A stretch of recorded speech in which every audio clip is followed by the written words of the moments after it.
We do have a poll here, and it's just used to get to know you guys a little bit better and see what it is that you're looking for. It also does help track our marketing efforts. So just if we could take a couple of moments to answer the questions. Again, it just helps us get to better know our audience.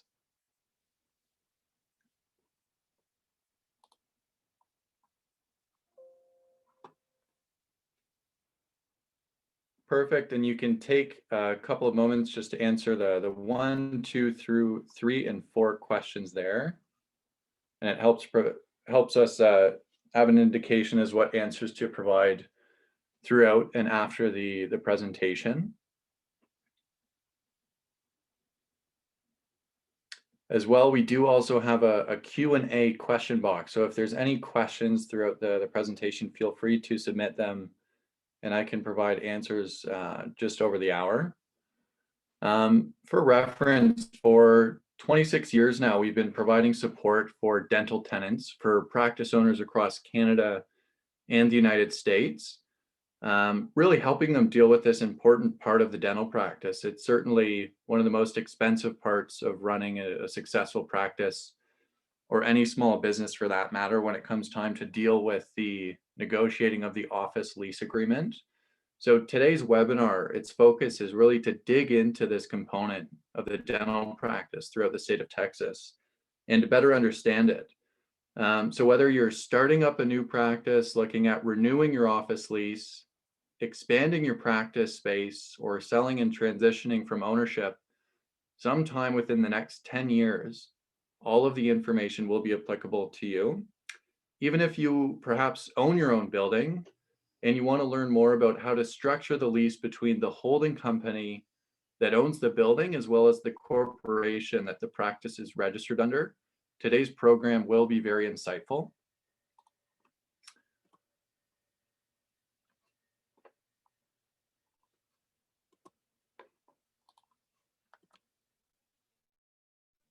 I'd like to just present 3 numbers for a good reference point. So 85, 54, and 80. They have a representation, but just to keep in mind these 3 stats, 85, 54, and 80. So 85% of dentists have a lease agreement that could potentially prevent them from selling their practice. 54% of dentists across Canada and the United States are overpaying in their practice rent today. And 80% of landlords structure the lease to give them a right to at least 50% of the sale proceeds when a doctor eventually transitions and tries to sell their dental practice.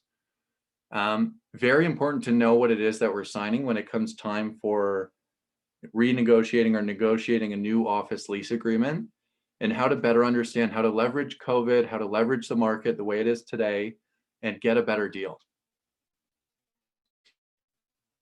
So just a little bit more about us, because I think it's really important that you understand who it is, that we are and why we're sharing the content on this webinar today. But Cirrus was founded in 1994 by a group of dentists for dentists, really to help the dental community more effectively deal with landlords who every day are trying to squeeze their tenants and be sure that they're getting the very best deals out of their commercial renters.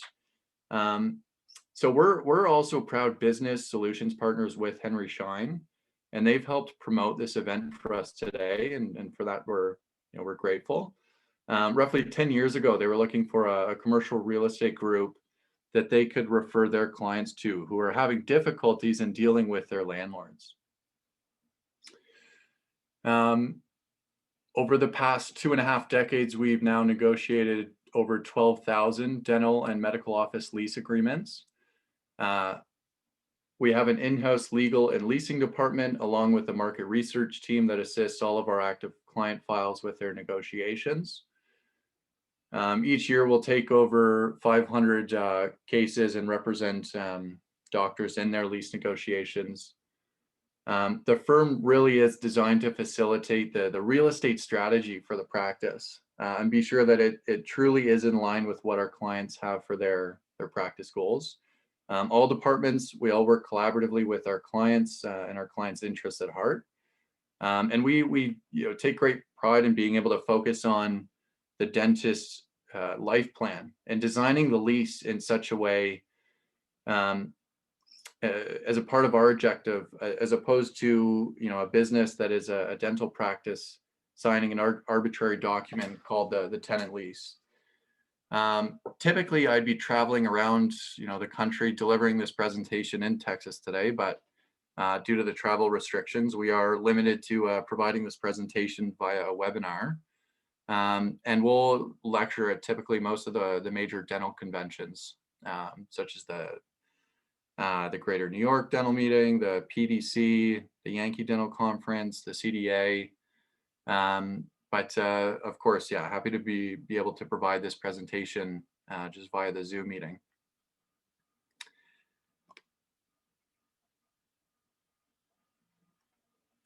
Purpose of today's webinar. Purpose of the course today is really to provide an update on the state and city specific market updates within the commercial real estate rental trends throughout Texas. It's also to discuss the importance of the commercial office lease and really understand how the lease within the dental community as a segment of the small business population within North America is more critical in comparison to non-healthcare related tenancies. A lot of the factors within the lease help determine a potential sale for the dentist, for the dental practice owner, while the lease in place for a typical office or retail tenant is not going to have as much of an effect on that sale of the business. So we take a look at some of the key and critical provisions within a standard template lease commitment that many of you tuning into this webinar today may be under contract with, and look at how it can positively or negatively affect the practice. We'll get into some practical and strategic advice on how to leverage COVID and the now tenant-friendly market to get ready and potentially start a new negotiation to achieve the most amount of value in the lease agreement with your landlord. We will review some of the key terms and conditions within your lease agreement. And of course, yeah, provide that practical advice. But now just to look at some of the market trends. So we have access to all the proprietary market data. And we did take a snapshot here just for the rental updates for the city of Houston. So you can see that the rental rate's starting to plateau. It's indicated there with the orange line. So we did have an increase and now it's starting to plateau. It is still holding very strong at $36 per square foot. Keep in mind that this snapshot is a very large sample size. So it's across medical office space, and retail space of all classes, class A, B, and C sectors of real estate. So just try to relate that to the type of property that you're renting today. But we have seen the vacancy rate go up. And anytime you have the vacancy rate increase, you'll have your rental rate start to plateau or decline. And that's, of course, what's happened this year in 2020 with the pandemic, which does provide the tenant, the renter, with a great deal of leverage to talk to the landlord and affect change and negotiate for a better deal. That very much true for the city of Dallas. Still a very, very strong city with a $38 per square foot average, as well as in Fort Worth, not as high value, but still definitely a strong tenanted community, as well as Austin here, being one of the strongest throughout the state at just north of $48 per square foot in rental value. Again, that plateau of the rent dollar per square foot is expected to continue into 2021. But Austin has definitely provided, some of the stronger real estate dollars per square foot in the whole state, and San Antonio. So San Antonio, we can see similar to Fort Worth, holds at about a $31 per square foot rent dollar, with its increasing rental rate. Again, anytime you have that vacancy rate going up, indicated here with that blue line, you are going to have the adverse effect come into play with the rent dollar per square foot. And this is true for the state of Texas and some of the major metropolitan cities in the States, like New York, are having the same, if not a more dramatic effect that's taken place this year so far, right? Again, anytime you have an increase in vacancy, you will have a decrease in the rent value per square foot. And we've had a lot of clients, especially in New York City, deal with a market that's primarily been, landlord dominated to now being flipped upside down, and all of a sudden it's primarily driven by the tenants' demands. So for those of you who are considering making a change, I just want to spend this next slide talking about the buying versus leasing scenario. So we've broken it down into 3 different segments. So first, if we can just focus on the buying portion of it, let's consider what the pros and cons are.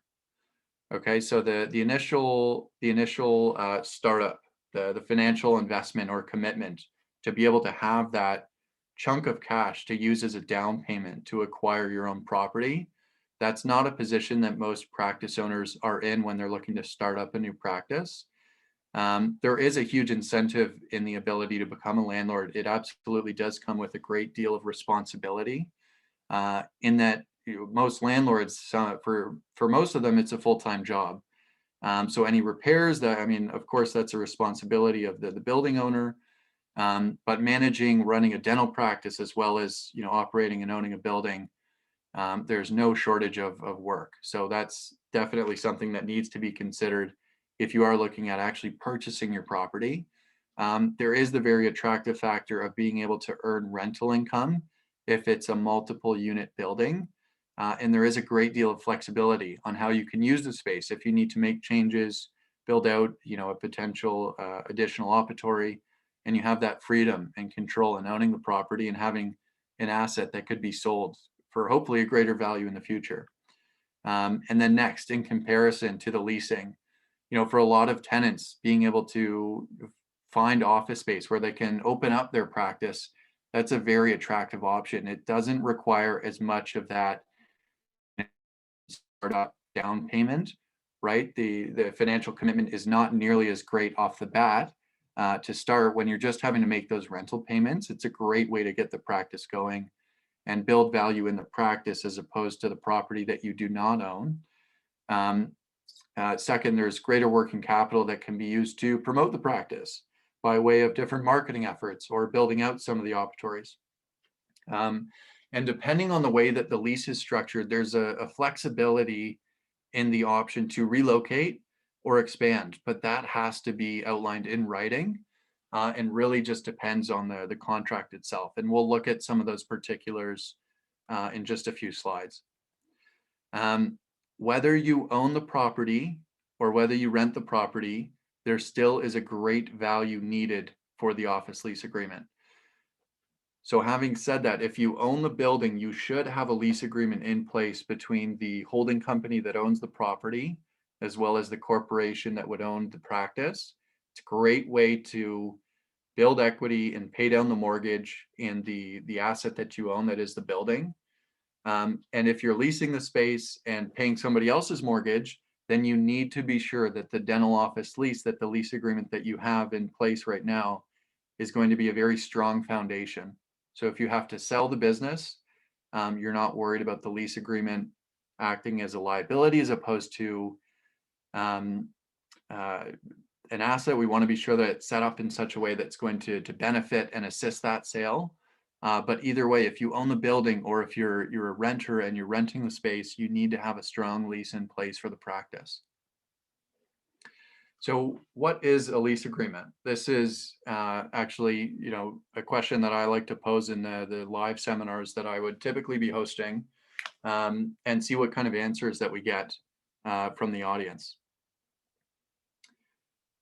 But given that it's a webinar and it's one way, I'll be answering this, of course.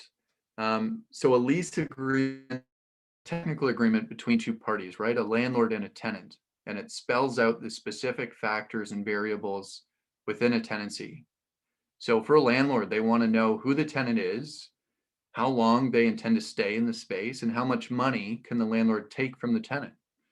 On the other hand, for the tenant, of course, they want to know specifically where the space is that they're renting, how much it is going to cost them, and how that cost is going to potentially increase over time, year over year, with that incremental rental expense. And how long can the tenant stay, by the way of term and options within the lease agreement. And then there's all of the other provisions within the lease that are outlined beyond the time and the money factors, right? And at a lot of my seminars, I will turn to the audience and I'll ask the doctors, what is the single biggest purchase that someone can make in their lifetime? And oftentimes a doctor, one of the attendees, will raise their hand and they'll say, that potential large purchase could be their home. But truthfully, the answer for the single biggest expense that a dentist can have in their lifetime will be the lease commitment on their practice, right? When you add up the amount of rent that a dentist will pay over the course of a 25, 30, 40-year career, the total amount spent in rent is absolutely huge. And I'm not being critical, and I'm not saying that it's not the right way to go. For most, it's absolutely the better option.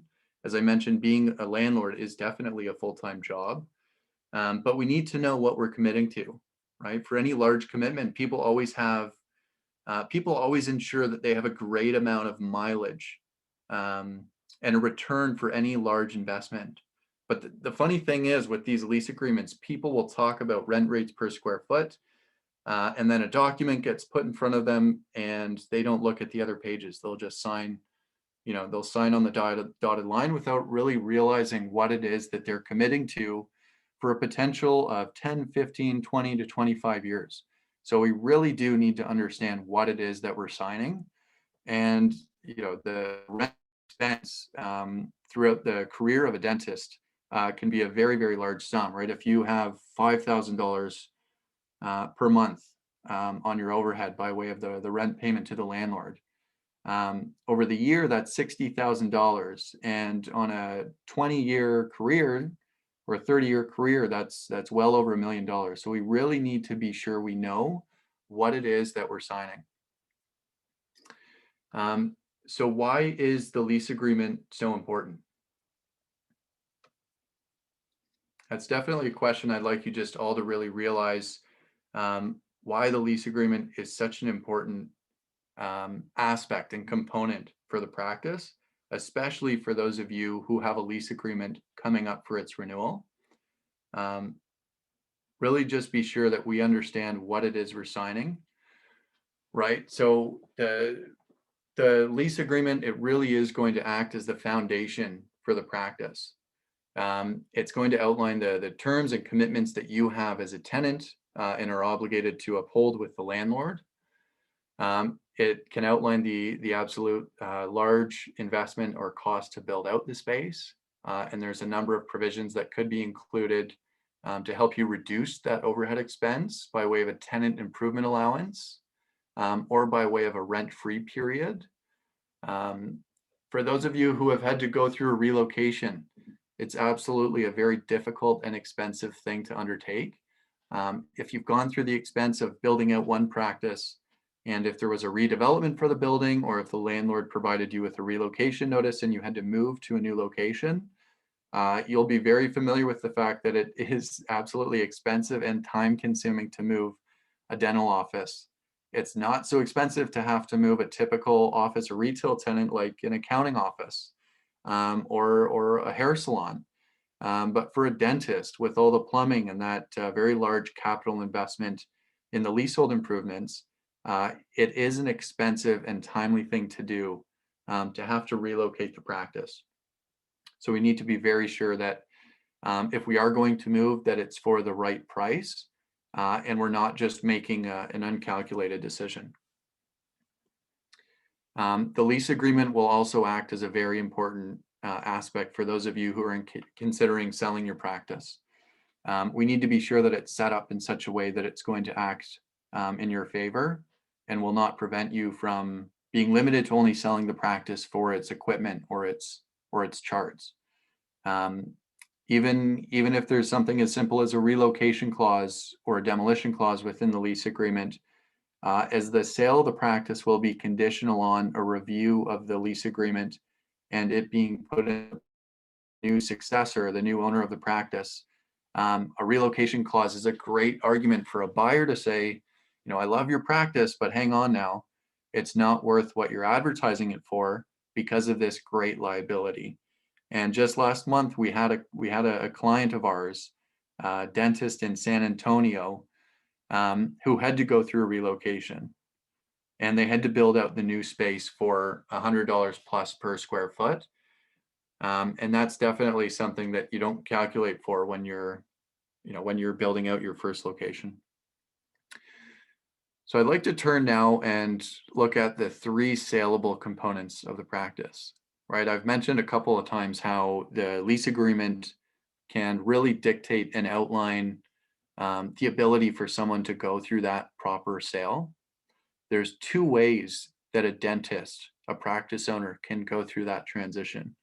Option 1 is to sell the practice for its parts, to sell off the assets of the practice, which would be its equipment, as well as the goodwill or those patient charts that dictate its revenue year over year. Right, a competing practice, I'm sure, would be happy to take on more patient charts, and that's something that can be sold.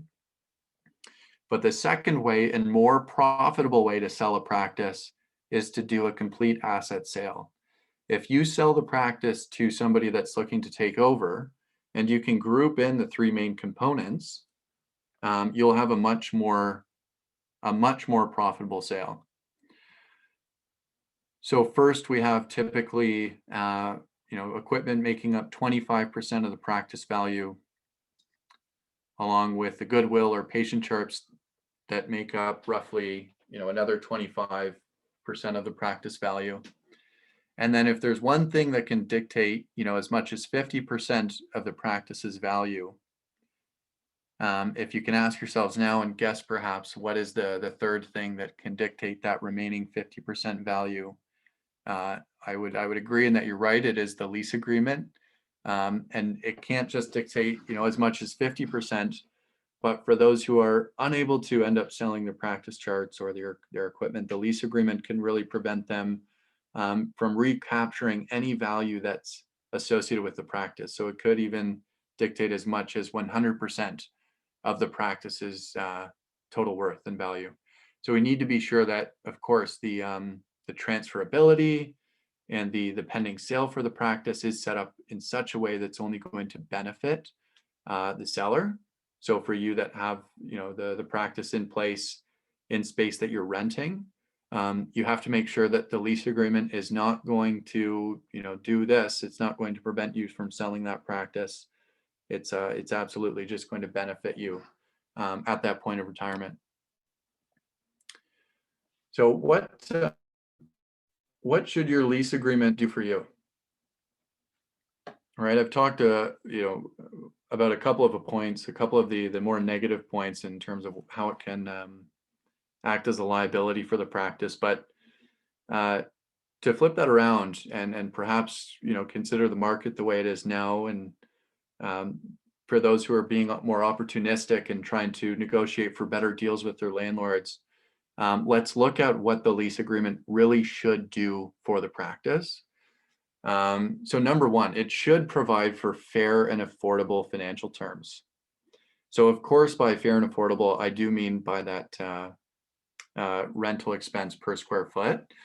So you should be sure that you're not overpaying in rent, right? We, as I mentioned, have access to the proprietary market data, so we can see what the average rental rates are in any given market. We can absolutely specify what type of property it is that a tenant is leasing and look through the comparables to see what is fair within any given market. We truly do work with clients, not just in Texas, but all across the United States and Canada.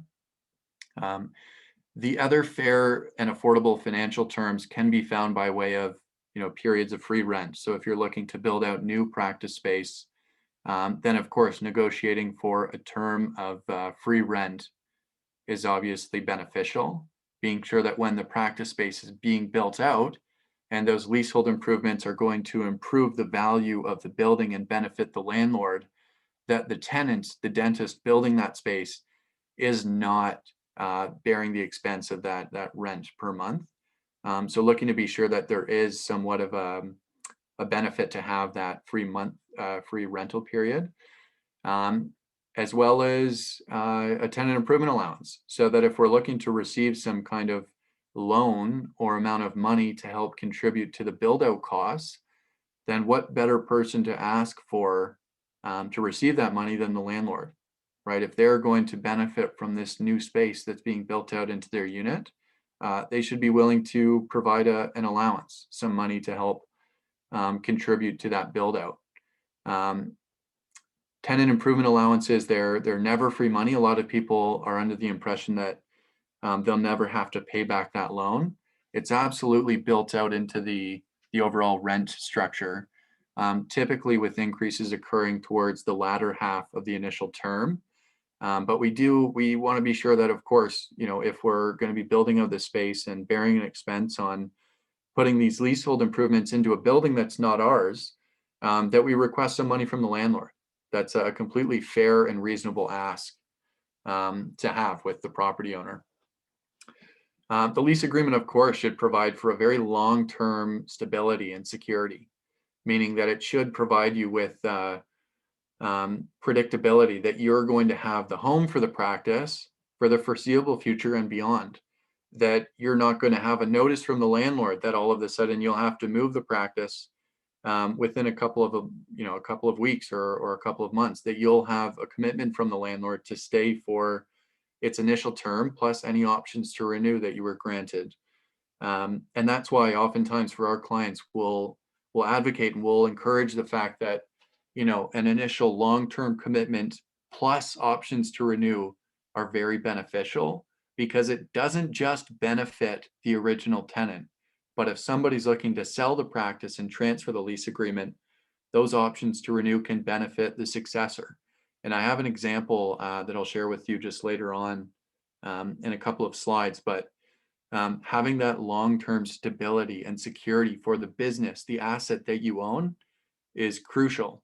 You could never receive a notice to move or relocate and have the practice up and running in a new location within a couple of days. It's just not the way it happens in the world of dentistry. If you received a notice to have to relocate your practice, it's not give back the keys on Friday and then in Monday you start notifying the patients of where your new location is. It's typically an 8 to 12 month long process of finding a new location, going through the permitting and the build out.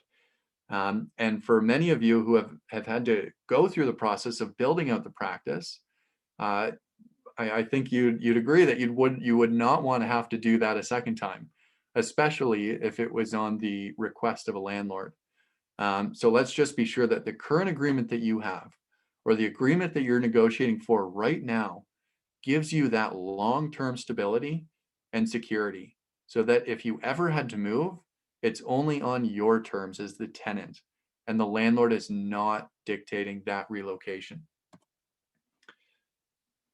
The lease agreement absolutely should minimize risk and exposure, right? If you've signed a new lease agreement and you signed the agreement personally, we need to be very cautious of what kind of covenant or what kind of promise we provide the landlord. A lot of landlords will request that their tenants provide some aspect of a personal guarantee or an unconditional guarantee that you as the tenant will guarantee that the space rented will always be making its rental obligations for the duration of the term and the options to renew.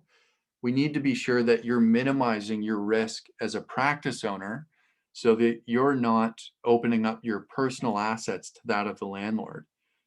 If you were ever in a dispute with the landlord and they were seeking damages from you as a tenant and you had signed personally, now you've opened up your personal assets to that of the landlord, so they can go after anything that's associated with your estate, your house, your car, anything that you would own in your name. And we would prefer to shelter and protect those assets and limit your exposure. And oftentimes, by way of a lease agreement, the best way to do that is to sign it and either provide a conditional guarantee, so that guarantee would expire or be limited, or just sign the lease agreement under that of the corporation that your practice is registered with, right? The shell company that you could have set up, or the PC. So let's not provide any kind of unconditional guarantee, minimize that risk, limit the exposure, and be sure that the value of the practice and the value that you have in your name personally is not up for grabs, is not exposed to the building owner. Landlords are very, very good um, at extorting more value from their tenants than you could ever believe. So let's just be sure that we're protecting ourselves and our practices by way of signing a fair lease agreement. The lease agreement absolutely should provide you with a certain degree of flexibility. And there's a number of very reasonable asks to have in place for yourself and for your practice, right? So if you have the option to, grow the practice and expand to more square footage, if we have what's called a right of first refusal to take over adjacent office space, if there were to be a vacancy next door to us, the landlord absolutely should provide us with that option before advertising the space to anyone else. So we want to be sure that the lease agreement we have in place is going to provide us with that degree of flexibility. And if we are a landlord, if you're on the webinar today and you happen to own your property, well, that's great. The right of first refusal, that very flexible option, is something that you could use to attract a very high value tenant, that is the dentist, right? The dentist for a building is going to provide an even greater value because they sign long-term commitments, um, for 10 plus years. They provide a great deal of covenant in that you're not having to worry about them going out of business. And they attract a high degree of foot traffic to the property. Despite a pandemic, despite a recession, people still have to go and see their dentist. For a landlord, when a dental tenant signs a lease agreement, it's a very valuable thing to have in place. So it's not at all unreasonable to provide this dentist with flexible terms like the right of first refusal that I mentioned, that option to expand their office square footage and build out another operatory, and then continuing to attract more foot traffic to the property. But that right of first refusal to expand the office space or potentially even purchase the building at some point is absolutely something that would provide the practice with flexibility. And it is a very attractive thing to have in place when you're looking to have the practice appraised, the lease gets reviewed, and those flexible terms can be advertised as an asset to the potential buyer. If I were looking to purchase a practice, and we represent clients who are looking to negotiate leases on new office space every day. If there were a right of first refusal to either expand their office space or take over the building, that is a very, very attractive and beneficial flexible term. The lease agreement, as I've mentioned, should absolutely improve the ability for a tenant to sell the practice. The demolition clause, if there's a provision within the lease that outlines the landlord's ability to provide tenants notice for eviction and demolish the property in the interest of building a condo building or redeveloping the site itself, that is going to decrease the value of the practice. What kind of doctor would want to take over space that is going to be torn down? It just doesn't happen. So you've got to be sure that the lease agreement is set up in such a way that it's only going to help you sell this asset that you have. The practice that some of you have worked for years, for decades at building, should not go to waste. So you need to enhance your ability to sell the practice. And things like the demolition clause will prevent you from doing that.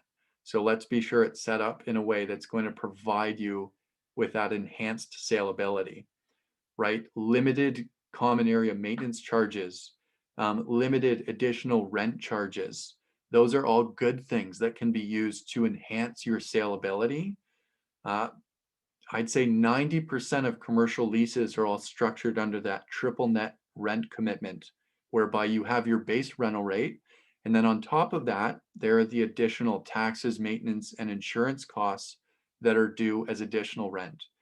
If those additional rent costs are not limited or capped to a percentage increase or a dollar per square foot increase, there's simply no way of us preventing the landlord from charging us with undue additional rent costs. But if we can limit them, it's going to do a couple of things. It's going to provide us with those fair and affordable financial terms, and it's going to enhance our ability to sell the practice. And at the end of the day, when we're going to retire, that's what it's all about. Ideally, we'd like to sell the practice to the highest bidder, but the way that we can do that is by structuring the lease agreement in such a way that's only going to boost the value for the asset.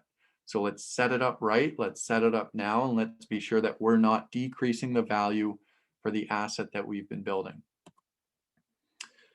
Okay, what's in your lease agreement?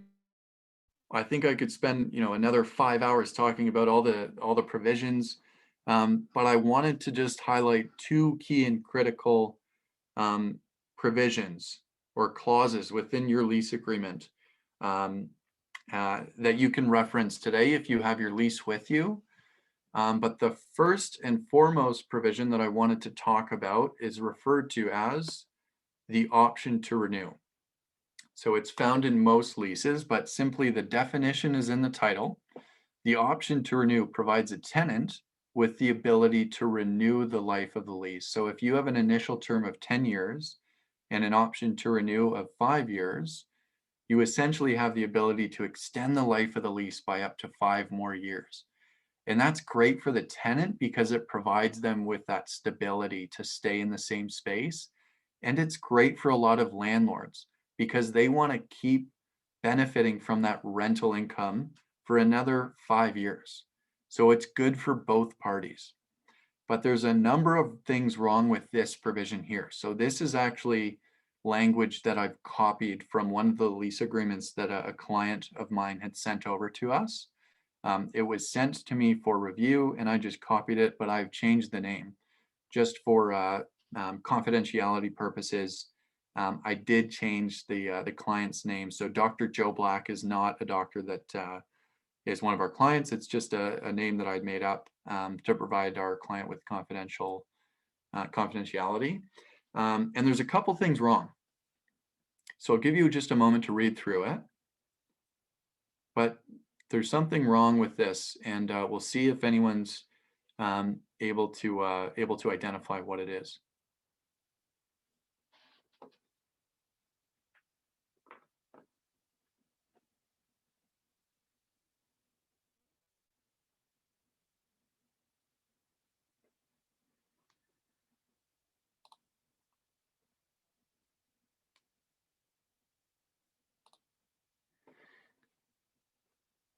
Okay. So the first thing that's wrong with this provision, the option to renew, is here, just in the very first few words. It outlines that provided that Dr. Joe Black shall remain as the tenant, and if the tenant duly and has regularly paid its rent and has performed its covenants and obligations and has not been in default, etc., that he can exercise that option.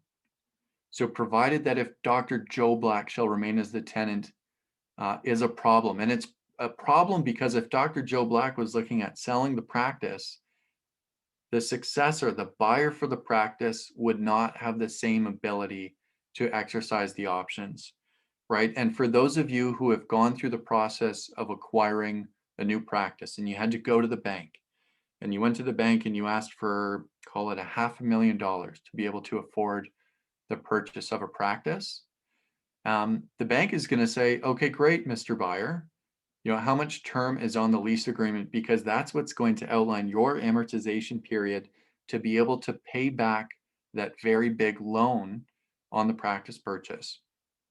And if you can only say to the lender, to the banker, that you've got, a lease commitment of 2 years, there's simply no way for the person that's asking for the money, for the buyer, to be able to pay back that loan.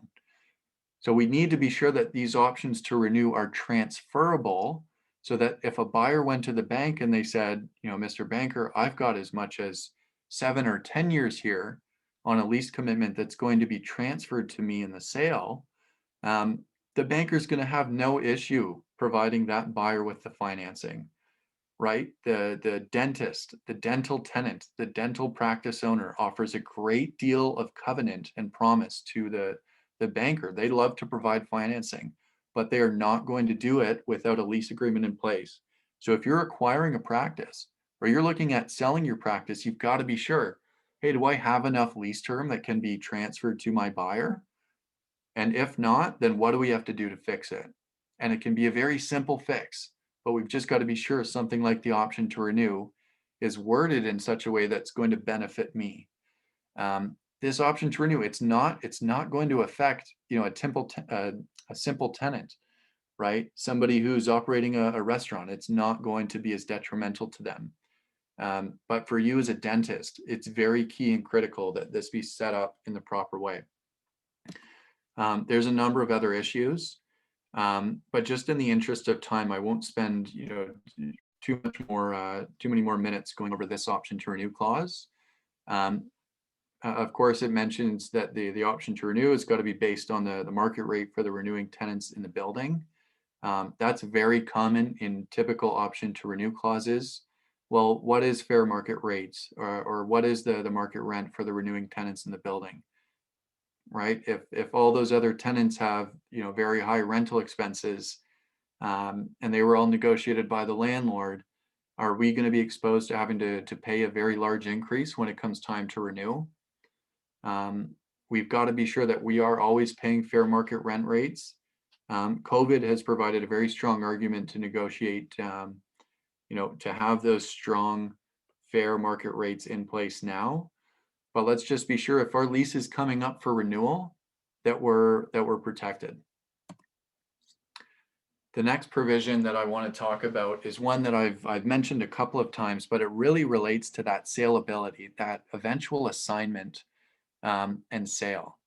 So to take a step back, the assignment clause, it basically outlines the tenant's ability to transfer the lease agreement from themselves to the person that would take over the rented space. But it's very particular for a dentist because it's parallel to the dentist's option to actually sell the practice, right? Because if you can't assign the lease agreement, if the dental tenant cannot assign the lease, then how are you going to sell the practice? The practice would only be sold for its parts, right? If that new successor, that new owner for the practice can't take over the space, the only thing that they would be interested in is the equipment or the patient charts. But you're going to go through a very poor sale, right? Again, the most profitable way is to do an asset sale, and that involves the assignment, the proper transfer of an office lease. So again, we do have an example here. This language, this text was copied and pasted from one of the lease agreements that was sent to us for review. Of course, the names are taken out just for confidentiality purposes, but I'll just provide here just a couple of seconds to review this, and then I'll outline a couple of the issues. And it's great if you've got a copy of your lease, refer to it and be sure that you can see how yours is set up today as well.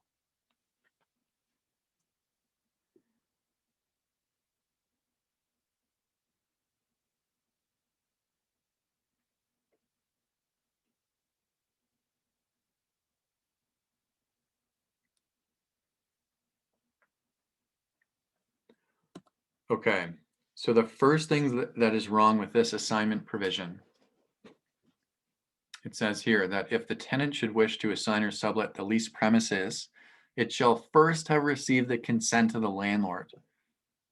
So what does that mean? It means that if we as the tenants wanted to transfer the lease, we have to get their consent, the landlord's consent, in order to process the transfer of the agreement to the buyer, the successor for the practice. What happens if we can't get that consent? What does consent mean? What is the landlord looking for to be able to provide this transfer?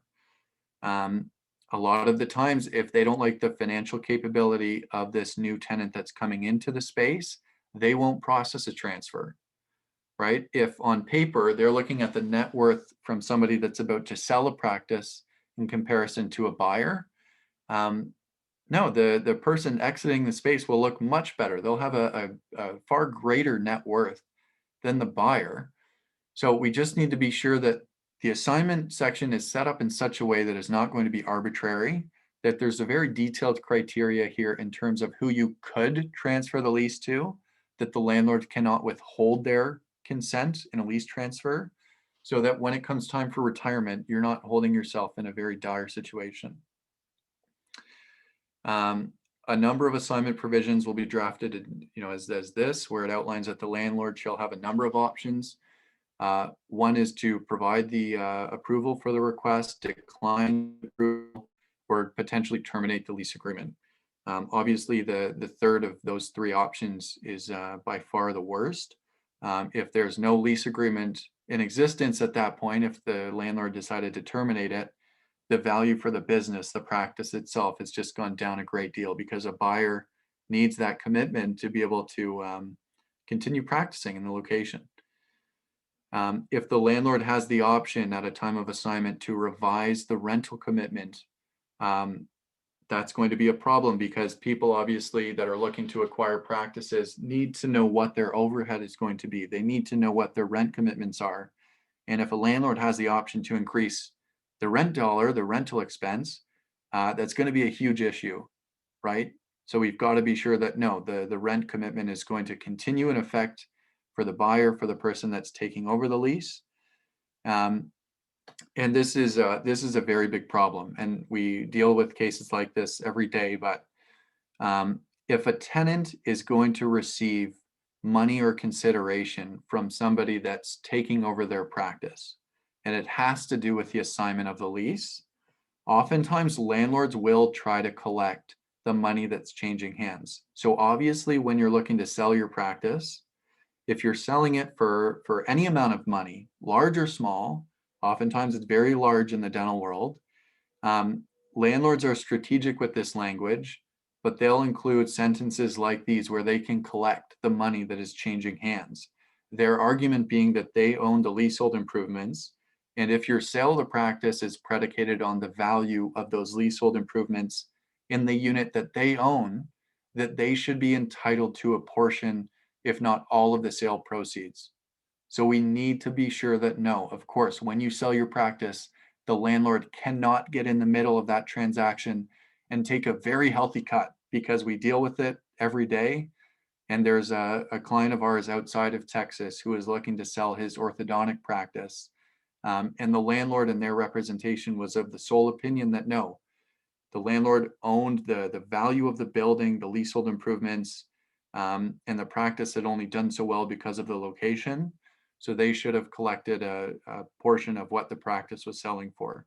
So we've got to be sure that no one's exposed to that kind of liability, that we're protected. And this assignment clause is not going to prevent us from selling the practice and having to fork over a very large sum of money.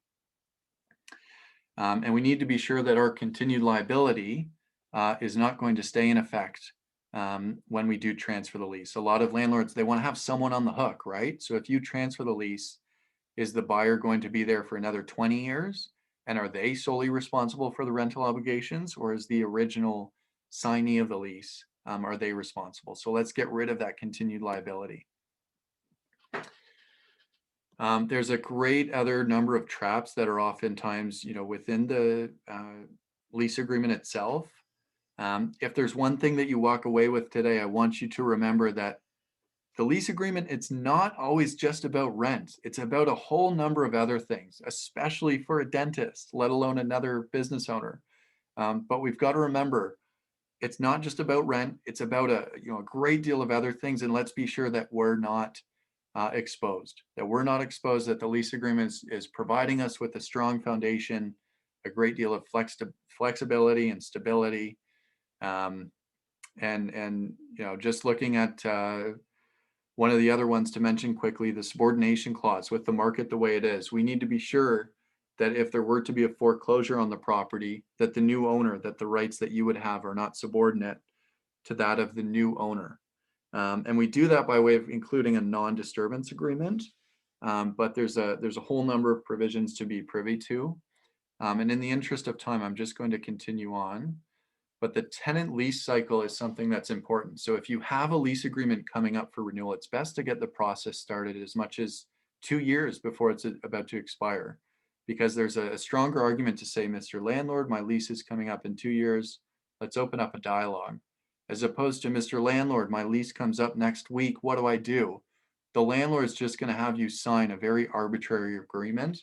So get the process started sooner rather than later. Um, for any of you with agreement in place today, or somebody who's just received a potential letter of intent or offered a lease on new office space, we are able to provide a critical dates and risk analysis, essentially a lease review. We were, as I mentioned, co-hosting the course today with Bank of America and Henry Schein, and they've been very generous. And we can essentially waive the fee on the critical dates and risk analysis lease review. So by all means, if anyone is interested, I'll put my contact information up on the last slide. And for those interested, can reach out. The typical value is $1,495. Again, today, thanks to our partners, we're able to offer this service at no cost. But basically, it's just us spending about 3 to 4 hours reviewing the lease agreement, highlighting what the potential pitfalls are, scheduling a call with you and any kind of office manager or partner that you would have, outlining what the vision or plan is for the practice, reviewing those potential liabilities, talking about what the ideal agreement would be like for you, and then outlining, okay, great, what's the strategy? How do we effectively negotiate a lease agreement that's going to benefit the practice? How do we set something that's really going to just really be designed to work around my life, my goals, my practice vision, as opposed to me all of a sudden having to, structure my life around the arbitrary lease agreement that the landlord had made me sign. So by all means, for anyone interested, please don't hesitate to reach out to us. There's my contact information, my email. By all means, if there's any additional questions or comments, we do have just a couple of minutes here, so I can refer to the Q&A as well as the exit poll. So again, just a couple of quick questions. It just helps our marketing team essentially, determine if there's any way that we can help those who are interested or in need of learning more about their agreement that they have signed. So question number 1, are you presently a tenant with a lease agreement today? Question number 2, when does your lease expire? Are we month to month? Do we own the property perhaps? Do we even know when the lease expires? The lease is such a component of the practice that a lot of people don't realize plays such an important role, and will get pushed to the back of the shelf just to collect dust. But we really should know, is it due in the next 2 years, 5 years, etc.? Is the situation urgent? By all means, we can provide some consultative advice if you have any more urgent situations. And are you interested in a complimentary lease review and or rent analysis? We do have access to determine if your specific rented space is fair and in line with comparable properties nearby. So by all means, a quick click or yes or no, we'd be happy to reach out. Either myself or a colleague, someone on our consulting team, will just provide our contact information to reach out to the practice. And again, of course, my information is just on the last slide here. And we're more than happy to help. And a big thank you to our partners that help sponsor the course, Henry Schein and Bank of America. I'll just, there's a couple of questions that have come in just throughout the course of the presentation. One is about the option to renew period. So typically, so the question here was, do I have a notice period for my option to renew clause? So yes, the quick answer is in 99% of commercial leases, absolutely. There's always an option to renew period. And typically it's as much as 6 months, if not as much as 12 months before the actual lease expiry. So you've got to be well aware of, hey, when is my lease actually expiring? And if I have an option, when is my deadline to notify my landlord, hey, I want to stay in the space and I'm exercising my option.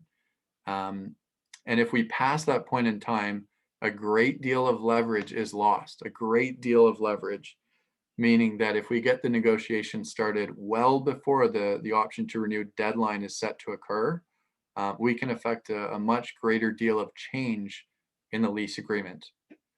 So let's be sure we know our critical dates.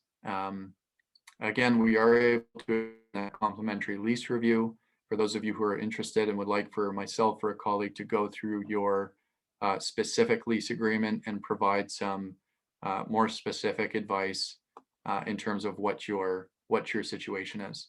But for all of you who have joined, we have over a couple hundred practices, it looks like, on the course today. Thank you for your time and attention. Again, thank you to Henry Schein and Bank of America. But that's it. I hope you all had a nice lunch hour joining the course today, and enjoy the rest of your afternoon. And having said that, happy Thanksgiving. And that's it. Take care.